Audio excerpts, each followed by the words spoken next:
CPIM സംസ്ഥാന secretary MV Govindan സംസാരിക്കുന്നു. അഖിലേന്ത്യാ പ്രസിഡന്റായിട്ട് പ്രവർത്തിക്കുകയാണ്.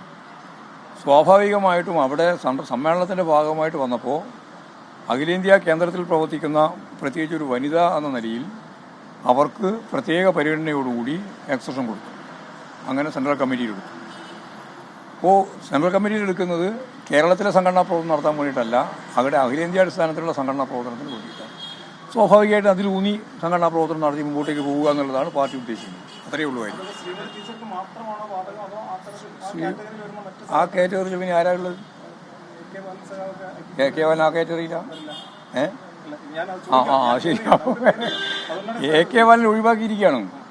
അവരൊക്കെ നമ്മൾ സംസ്ഥാന കമ്മിറ്റിയിൽ പ്രത്യേക ക്ഷണിതാവായി, സ്ഥിരം ക്ഷണിതാവായി എടുക്കുകയാണ്. അതുപോലെയല്ല ശ്രീമതി ടീച്ചർ സെൻട്രൽ കമ്മിറ്റി അംഗം എന്ന രീതിയിൽ സെൻട്രൽ പ്രവർത്തിക്കാനാണ്.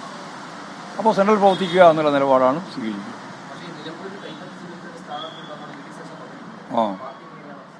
അതിന് VD സതീശൻ പറയുന്ന പോലെ തന്നെ ഞാൻ പറയണമെന്നാ? എന്താ പാർട്ടി ചിഹ്നത്തിലാവണമെന്ന് ആരാ ഇത്ര നിർബന്ധം പിടിക്കേണ്ട കാര്യം?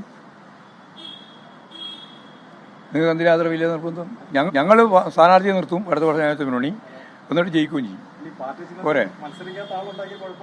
അതെല്ലാം ഞങ്ങൾക്കറിയാം. അതുകൊണ്ട് ഇനി വരാൻ പോകുന്ന ഒരു ഘട്ടത്തിലും സ്ഥാനാർത്ഥികളെല്ലാം പാർട്ടി ചിഹ്നത്തിലേ മത്സരിക്കുള്ളൂ എന്നുള്ളത് തെറ്റിദ്ധാരണയൊന്നും വേണ്ട. അതിനെപ്പറ്റിയൊക്കെ ഞങ്ങൾക്ക് നല്ല ധാരണയുണ്ട്.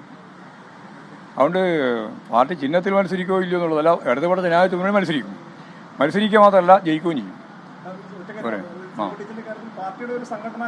സംഘടനാ തീരുമാനത്തിൻ്റെ ഭാഗമാണ്. അതിൽ ഒരു പ്രശ്നമില്ല. മുഖ്യമന്ത്രിക്ക് ഇതിനകത്ത് വേറെ ഒരു പ്രശ്നമില്ല.